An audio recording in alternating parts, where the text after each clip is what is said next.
আমাদের সামনে যখন খাবার আসবে, খাবার আসলে আমরা দোয়াটি পড়ব, আল্লাহুম্মা বারিক লানা ফীমা রাযাকতানা ওয়া কিনা আযাবান নার।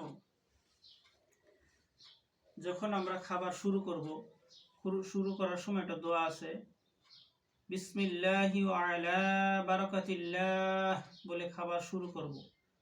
এখানে মাঝখানে যদি আমরা বিসমিল্লাহ ভুলে যাই, তখন আরেকটা দোয়া আছে, সেটাও পড়ব, বিসমিল্লাহি আউয়ালাহু ওয়া আখিরাহ। বস আমরা খাওয়া দাওয়া শেষ করব। খাওয়া দাওয়া শেষ করার পরে আমরা আরেকটা দোয়া আছে, সেটা পড়ব, আলহামদুলিল্লাহিল্লাযী আত'আমানা ওয়া সাকানা ওয়া